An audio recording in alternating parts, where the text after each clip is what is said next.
So কেমন আছো? আশা করি প্রত্যেকে ভালো আছো। তো welcome to WB Bengal education YouTube channel. তো তোমাদের আজকে আমরা করবো কি, পিএসসি স্পেশাল যে মক টেস্ট অ্যারেঞ্জ করেছি, পিএসসি স্পেশাল যারা মক টেস্ট আমরা করছিলাম তাদের কি দ্বিতীয় দিন। তো দেখতে পাচ্ছি পিএসসি স্পেশাল মক টেস্ট আমরা শুরু করেছি। ওই ডাব্লিউবিসিএস, ক্লার্কশিপ, মিসেলেনিয়াস প্রত্যেকটি পার্ট 1 এক্সাম অর্থাৎ প্রিলিমসকে আমরা টার্গেট করে আমরা শুরু করেছি। আর স্পেশালি আমরা এখানে জিকে সেকশনটা নিয়ে আলোচনা করবো। জিকে সেকশনে মক টেস্ট আমরা শুরু করেছি। তো চলো, দেখতে পাচ্ছি আমরা সেট 2-তে রয়েছি। আমরা সেট 2, আমরা সেট 1 অলরেডি সলভ করেছি। যারা সেট 1 দেখোনি, আগের ক্লাসটা বলবো, ওই ক্লাসটা দেখো। অনেক ইনফরমেশন আমরা এখানে শেয়ার করেছি। চলো, প্রত্যেকে ওরা চ্যানেলের সঙ্গে যুক্ত হয়ে গিয়েছো, একটা ঝটপট লাইক দিয়ে দাও। লাইক দিয়ে তোমার অ্যাটেন্ডেন্সটা লাগিয়ে দাও যে না, তোমার এটা উপকার হয়েছে। তো চলো শুরু করছি। প্রথম প্রশ্ন দেখতে পাচ্ছ, ভূগোল থেকে শুরু করা হয়েছে। বলছে আরাবল্লী পর্বত কি?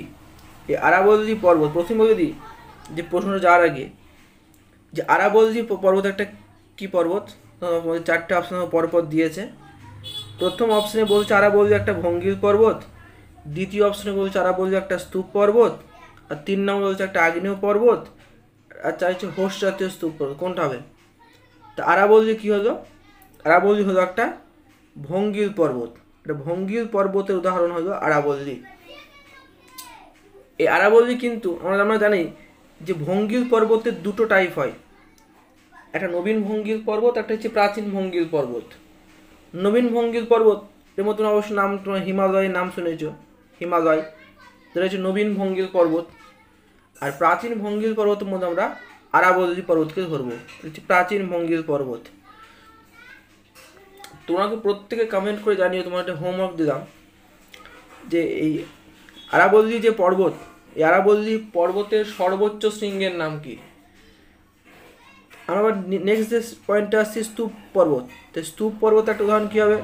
ভারতের মধ্যে একটা 7 পর্বত একটা স্তূপ পর্বতের মধ্যে পড়ে, যার সর্বোচ্চ শৃঙ্গের নাম হচ্ছে ধূপগড়। আগ্নেয় পর্বত বা সঞ্চয়ত পর্বতের মধ্যে অনেকগুলো রয়েছে। হোস জাতীয় স্তূপ পর্বত অর্থাৎ কি, দুটো অংশ বলছে যে স্তূপ পর্বতের সৃষ্টি হয়, তখন হোস জাতীয় স্তূপ পর্বত। তোমার আরেকটা হোমওয়ার্ক দিলাম যে একটা আগ্নেয় পর্বতের উদাহরণ বলো, একটা হোস জাতীয় পর্বতের উদাহরণ বলো। এই 3টে তোমাদের কাজ। যার আরাবল্লীর সর্বোচ্চ শৃঙ্গের নাম কি, একটা আগ্নেয় পর্বতের উদাহরণ কি, আর একটা হোস জাতীয় পর্বতের উদাহরণ কি। তো এই 1-এর এ, এই কোয়েশ্চেনের আনসার আমরা করব এইটা। আরাবল্লী পর্বত একটা ভঙ্গিল পর্বতের মধ্যে পড়ে। নেক্সট আমরা দেখছি ভারতের নদ-নদীর সঙ্গে যুক্ত পাচ্ছি।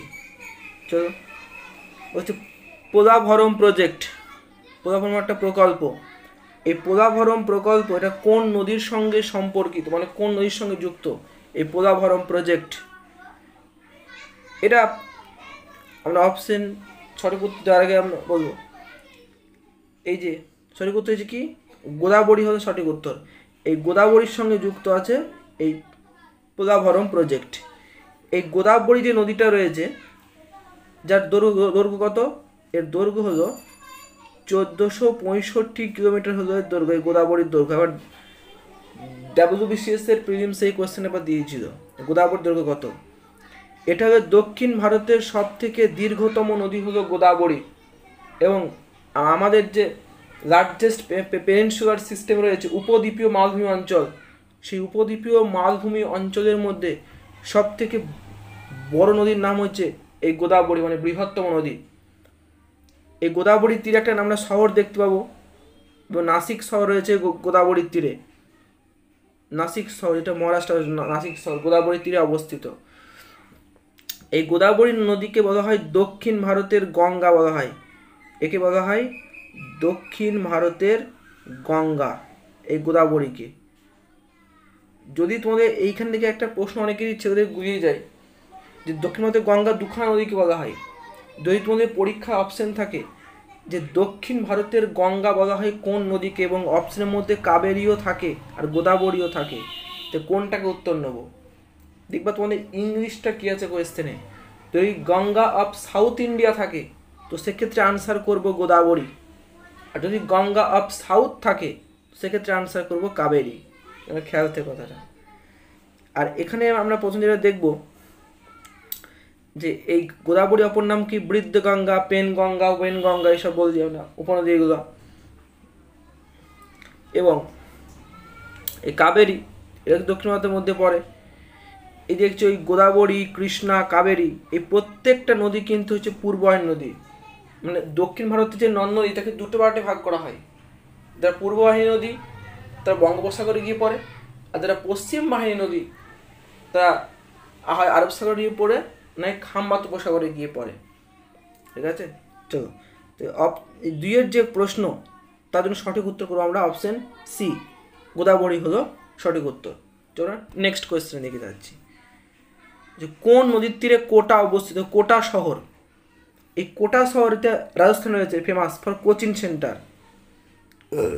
কোটা, এই কোটা শহর রয়েছে চম্বলের তীরে, রয়েছে কোটা শহর চম্বলের তীরে। এই দেখছো এই চারটে অপশন দেখতে, সোন, চম্বল, যমুনা, লুনি।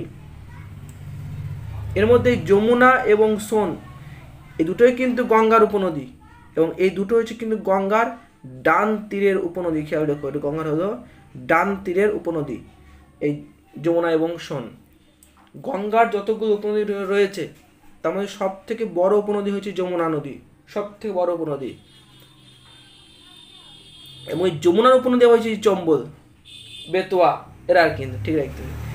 এই অপশন ডিতে দেখতে পাচ্ছ লুনি নদী হচ্ছে, এই লুনি হলো ভারতের একমাত্র অন্তর্বাহিনী নদী, দেশের মধ্যে উৎপত্তি, দেশের মধ্যেই তার মোহনাস্থল। তারপর কি কোটা শহর, তো এই কোটা শহর কোথায় রয়েছে, রয়েছে চম্বলের তীরে রয়েছে কোটা শহর, মানে অপশন বি হলো এক্ষেত্রে সঠিক উত্তর। এই যমুনা তীরে কি রয়েছে, যমুনা তীরে আমরা আগ্রাকে পাবো। এটা সায়েন্সে একটা প্রশ্ন হচ্ছে কোনটি স্কেলার রাশি।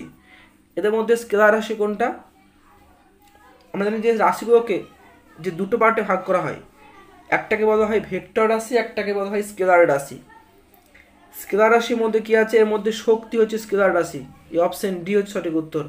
এই দেখতে হচ্ছে বেগ, বল, ভরবেগ, এই যে তিনটে, এই তিনটে হচ্ছে কিন্তু ক্ষেত্রে ভেক্টর রাশি। আরও আছে স্মরণ, ওজন, এইগুলো এসব হচ্ছে ভেক্টর রাশি। বাট এই শক্তি, কার্য, ক্ষমতা, দৈর্ঘ্য, ভর, সময় এগুলো সব কিন্তু হচ্ছে স্কেলার রাশির মধ্যে পড়ে। ক্ষেত্রফল। তোমার কোয়েশ্চেন ছিল যে কোনটি স্কেলার রাশি, আমরা এখানে আনসার করব যে শক্তি হলো স্কেলার রাশি। পরবর্তী প্রশ্ন যে লোহিত কণিকার আয়ুষ্কাল কতদিন। আয়ুষ্কাল কথা মনে হয়েছে একটা লোহিত কণিকা কতদিন বাঁচে।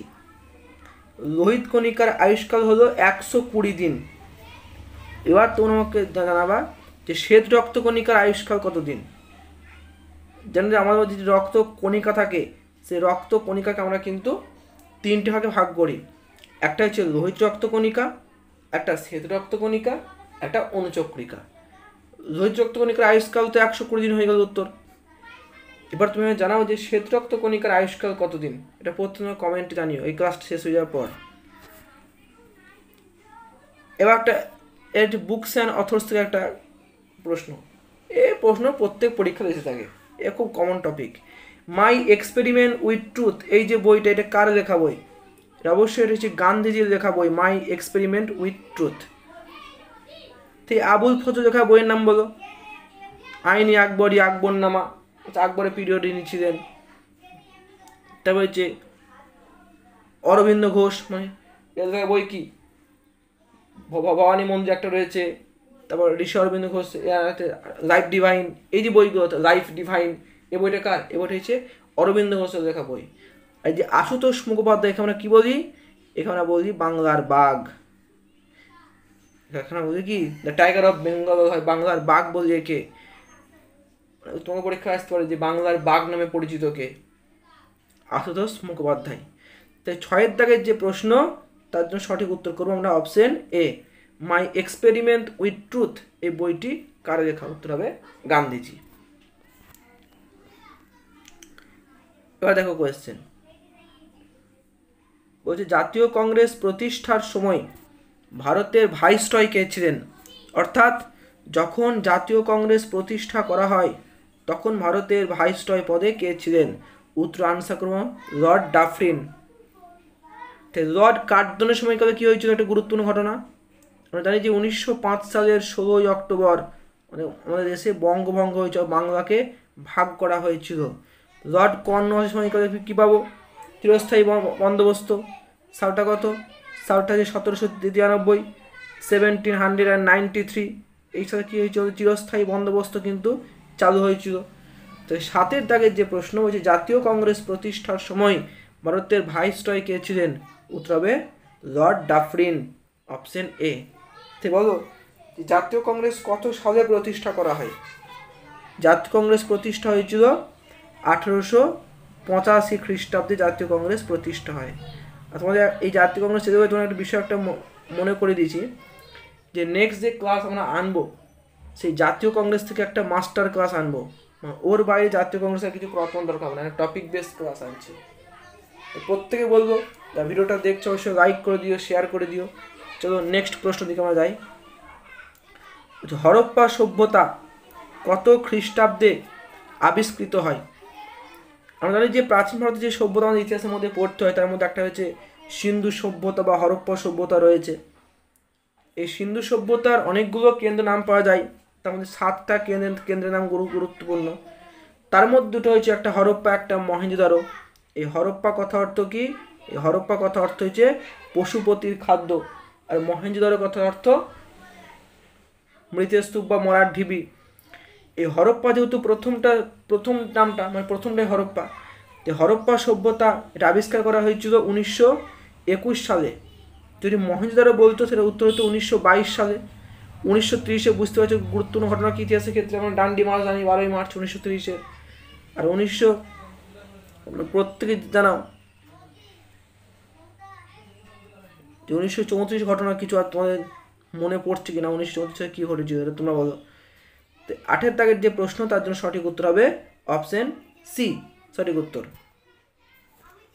এবার আমরা জানা যে সিন্ধু সভ্যতার ম্যানচেস্টার কোন শহরকে বলা হয়? তো আমরা কিন্তু তোমাদের একটা পড়িয়ে দিয়েছি। জানা যে সিন্ধু সভ্যতার ম্যানচেস্টার কোন শহরকে বলা হয়? তোমরা প্রত্যেকে জানাবা আমাদের কমেন্টে। ভারতের প্রাচীনতম বেদের নাম কি? ভারতবর্ষের প্রাচীনতম বেদ, সব থেকে যে পুরনো বেদ তার নাম কি? উত্তর হয়েছে ঋগ্বেদ। সঠিক উত্তর কি হলো? অপশন এ হলো সঠিক উত্তর। এই যে ভারতবর্ষে যে বেদটা রয়েছে আর্যদের যেটা প্রাচীনতম গ্রন্থ, এই বেদের আমরা 4টে ভাগ পাই। ঋক, সাম, যজু আর অথর্ব, এই 4টে বেদের ভাগ আছে। এর মধ্যে সব থেকে প্রাচীনতম বেদ হচ্ছে ঋগ্বেদ, যেখানে শ্লোক আছে 1028টা মতো শ্লোক আছে এই ঋগ্বেদে। সামবেদের শ্লোক আছে, সামবেদের নিজস্ব মাত্র 75টা আছে, বাকি সব শ্লোক ঋগ্বেদ থেকে সব দাঁড় করা। যজুর্বেদ রয়েছে এবং সব থেকে নতুন বেদ, এই নতুন বেদ আমরা বলবো এই অথর্ব বেদকে বলা হয় নতুন বেদ। আর এই দুটো বেদ হচ্ছে ওল্ডেস্ট, সব প্রাচীনতম বেদ। এই অথর্ব বেদটা পরে অ্যাড হয়েছে। তো 9-এর দাগের যে প্রশ্ন তার জন্য সঠিক উত্তর হবে অপশন এ। এবার 10 নম্বর হচ্ছে তৃতীয় বৌদ্ধ সম্মেলন কার সময়কালে হয়েছিল? গৌতম বুদ্ধের মৃত্যুর পর 4টে বৌদ্ধ সম্মেলন হয়েছিল। প্রথমটা হয়েছিল রাজগৃহ, দ্বিতীয়টা বৈশালীতে, থার্ড হয়েছিল পাটলিপুত্র, আর ফোর্থ হয়েছিল কনিষ্কের সময়কালে।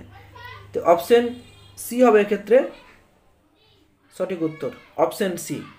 এই কনিষ্ক সময়কালে অর্থাৎ 78 AD এই সময়কালে কিন্তু হয়েছিল চতুর্থ বৌদ্ধ সম্মেলন। এটা কাশ্মীরে হয়েছিল কুন্দল বন বিহারে। এই অশোকের সময়কাল কী হয়ে চলতো? তৃতীয় বৌদ্ধ সম্মেলন 250 খ্রিস্টপূর্বাব্দে। এই কালাশোক, প্রথমটা হয়েছে কালাশোক সময়কালে, সেকেন্ডটা অজাতশত্রু, থার্ডটা হয়েছে অশোকের সময়কালে, আর 4 নম্বর যে বৌদ্ধ সম্মেলন সেটা হয়েছিল কনিষ্কের সময়কালে। এই অশোকের সময়কালে আর কী পাবো আমরা? এর সঙ্গে কিন্তু কলিঙ্গ যুদ্ধ হয়েছিল, কলিঙ্গ যুদ্ধ 261 খ্রিস্টপূর্বাব্দে কলিঙ্গ যুদ্ধ, এটা অশোকের সময়কালে হয়েছিল। এবং ইনি ছিলেন এই মৌর্য বংশের সর্বশ্রেষ্ঠ শাসক। 10-এর দাগের যে প্রশ্ন তার সঠিক উত্তর অপশন সি হলো রাইট আনসার। চলো পরবর্তী প্রশ্ন, উষ্ণতার এসআই একক কি? উষ্ণতার এসআই একক হচ্ছে অপশন এ হলো কেলভিন হলো সঠিক উত্তর। এবার আমাকে বলো যে ক্যালোরি কার একক? অবশ্যই তাপের একক ক্যালোরি, সিরিয়াস একক। আর তাপের এসআই একক সেটা হচ্ছে জুল। এসআই একক বললে জুল হবে, আর সিজিএস একক বললে হচ্ছে ক্যালোরি। ডিগ্রি সেলসিয়াস উষ্ণতা হচ্ছে ব্যবহারিক একক, ডিগ্রি সেলসিয়াস, ডিগ্রি ফারেনহাইট। এবার আমাকে তোমরা বলো যে সেলসিয়াস স্কেল কে আবিষ্কার করে? এটা আবিষ্কার করেছেন বিজ্ঞানী আন্দ্রে সেলসিয়াস, তাই তার নাম হচ্ছে সেলসিয়াস স্কেল। এই ক্যালোরি এবং জুলের মধ্যে একটা সম্পর্ক আছে। 1 ক্যালোরি সমান হলো 4.2 জুল। 1 ক্যালোরি সমান 4.2 জুল। এটা ক্যালোরি এবং জুলের মধ্যে সম্পর্ক। তো 11 থেকে যে প্রশ্ন, এর জন্য সঠিক উত্তর হলো অপশন এ। আমরা পেয়েছি সংবিধান একটা প্রশ্ন, বলছে ডিপিএসপি। এই যে ডিপিএসপি এটা কোন দেশের সংবিধান থেকে নেওয়া হয়েছে? উত্তর হলো আয়ারল্যান্ড। আয়ারল্যান্ডের সংবিধান থেকে নেওয়া হয়েছে ডিপিএসপি। তাই আমাকে জানাও এই যে দক্ষিণ আফ্রিকা থেকে আমরা কী নেওয়া হয়েছে? দক্ষিণ আফ্রিকা নেওয়া হচ্ছে সংবিধান সংশোধন পদ্ধতি, অর্থাৎ কনস্টিটিউশনাল অ্যামেন্ডমেন্ট অ্যাক্ট। এটা হচ্ছে দক্ষিণ আফ্রিকা থেকে। জার্মানি থেকে নেওয়া হয়েছিল জরুরি অবস্থা, এমার্জেন্সিগুলো থেকে রয়েছে। আমেরিকা থেকে নেওয়া হয়েছিল প্রস্তাবনা, মৌলিক অধিকার। এসব নেওয়া হয়েছিল আমেরিকার সংবিধান থেকে। তো ভারত থেকে প্রশ্নের জন্য সঠিক উত্তর হয়েছে অপশন ডি। অপশন আসি নেক্সট কোয়েশ্চেন, বলছে ভারতের সংবিধান এখনো পর্যন্ত কতবার সংশোধিত হয়েছে? সংবিধানকে মাত্র একবারই সংশোধন করা হয়েছে। সেটা কত সাল? সেটা হচ্ছে 1976 সাল। কততম সংবিধান সংশোধন? সেটা হচ্ছে 42তম সংবিধান সংশোধন। এই 42তম সংবিধান সংশোধনের মাধ্যমে প্রস্তাবনা এখানে প্রস্তাবনা উল্লেখ খুব ভালো হতো। প্রস্তাবনাকে এখানে সংশোধন করা হয়েছে একবারই, এবং সেখানে 3টে শব্দ যোগ করা হয়েছিল। কি? সমাজতান্ত্রিক, ধর্ম নিরপেক্ষ, আর হচ্ছে ইন্টেগ্রিটি। এই 3টে শব্দ একবার ডাব্লিউপিতে কী করা হয়েছে, একটা প্রশ্ন দেওয়া হয়েছিল যে কোন দুটি, এই যে ধর্মনিরপেক্ষ এবং সমাজতান্ত্রিক এই দুটি শব্দ কোন সংবিধান সংশোধনীর মাধ্যমে যুক্ত করা হয়? তো কিন্তু একই হবে, 1976 সালের 42তম সংবিধান সংশোধনী। তিনটাকে দেয়নি, দুটোকে দিতে হয়েছিল। তাই খেয়াল রাখতে এসব প্রশ্নগুলো কিন্তু অপশন এ হলো সঠিক উত্তর। আবার তোমরা এসএসসির ক্ষেত্রে তোমরা কিন্তু এখানে এটা অন্য টার্ম কোশ্চেন পাবা। এই কোশ্চেনটা হয়তো দিল যে 2024 সালের জানুয়ারি মাস অনুসারে ভারতের সংবিধান কতবার সংশোধিত হয়েছে? উত্তর সে একবারই হবে। শুধু ডেটটা উল্লেখ করার মানুষকে কিন্তু বিভ্রান্তি করে দেয়। খেয়াল দেখো, এটা খুব ভালো প্রশ্ন, প্রত্যেক পরীক্ষাতে রিপিট হয়েছে। এটা কারেন্ট অ্যাফেয়ার্সের প্রশ্ন যে সুভদ্রা যোজনা এটা কোন রাজ্যে চালু হয়েছে, বা কোন রাজ্য সরকার চালু করেছে সুভদ্রা যোজনা? এটা উত্তর হচ্ছে ওড়িশা রাজ্য। এটা ওড়িশাতে চালু হয়েছে সুভদ্রা যোজনা। ওড়িশার মধ্যে কী পাবো আমরা? চিল্কা হ্রদ পাবো। এটা ভারতের প্রথম রামসার সাইট চিল্কা হ্রদ, যাকে 1981 সালে প্রথম রামসার সাইটের মর্যাদা দেওয়া হয়েছিল ভারতে। ওড়িশার দুটো আমরা জাতীয় উদ্যান পাবো, শিমলিপাল, ভিতরকণিকা ইত্যাদি। ওড়িশার মুখ্যমন্ত্রী কে রয়েছেন? আছেন এখন নবীন পট্টনায়ক নাই, বর্তমানে আছে মোহনচরণ মাঝি। রাজ্যপাল রয়েছেন রঘুবর দাস। পশ্চিমবঙ্গের মুখ্যমন্ত্রী কে আছে? মমতা বন্দ্যোপাধ্যায়। আর রাজ্যপাল রয়েছেন সিবি আনন্দ বোস। বিহার মুখ্যমন্ত্রী নীতিশ কুমার। আসামে কে আছেন? হেমন্ত বিশ্ব শর্মা। মুখ্যমন্ত্রী ময়না স্কিম কোন রাজ্য সরকার চালু করেছে? মুখ্যমন্ত্রী ময়না স্কিম, এটা কারেন্ট অ্যাফেয়ার্সের প্রশ্ন। শেষে দুটো আমি 2-3 কারেন্ট অ্যাফেয়ার্স রাখি। তো মুখ্যমন্ত্রী ময়না স্কিম এটা চালু করেছে আসাম সরকার। আমি তো এক্ষুনি বললাম। তো বলো যে আসামের মুখ্যমন্ত্রীর নাম কি? ওটা হচ্ছে হেমন্ত বিশ্ব শর্মা। আর আসামের রাজ্যপাল রয়েছেন গোলাপ চাঁদ কাটারিয়া। আসামে প্রায় 6 থেকে 7টা মতো আমরা ন্যাশনাল পার্ক পাবো। এই উত্তরপ্রদেশে একটাই রয়েছে ন্যাশনাল পার্ক, আগের দিনই বলেছিলাম, নাম হলো দুধওয়া ন্যাশনাল পার্ক, একটাই রয়েছে। তো আসামের রাজধানীর নাম কি? রাজধানী হলো দিশপুর, বিহার রাজধানী পাটনা, উত্তরপ্রদেশ রাজধানী ছিল লখনৌ, অরুণাচল প্রদেশ রাজধানী কি ইটানগর। পরীক্ষা ডাব্লিউবিতে খুব দিয়েছি ওর দেয় রাজধানীগুলো। চলো এখন ভিডিও এইখানেই শেষ। জানাও ক্লাসটা তোমাদের কেমন লেগেছে, দেখাবে নেক্সট ভিডিওতে একটা দুর্দান্ত ক্লাস নিয়ে। আর খুব শীঘ্রই তোমাদের আসতে হবে জাতীয় কংগ্রেস মাস্টার ক্লাস, প্রত্যেকে দেখি না, খুব সুন্দর একটা ক্লাস হবে। চলো দেখা হচ্ছে নেক্সট ভিডিওতে, ততক্ষণ যেন ভালো থেকো, ভালো রেখো। আর প্রত্যেকে বলবো যারা চ্যানেলে নতুন আছে চ্যানেলটা অবশ্যই সাবস্ক্রাইব করে পাশে বেল আইকনটাকে ক্লিক করে দিও। চলো টাটা।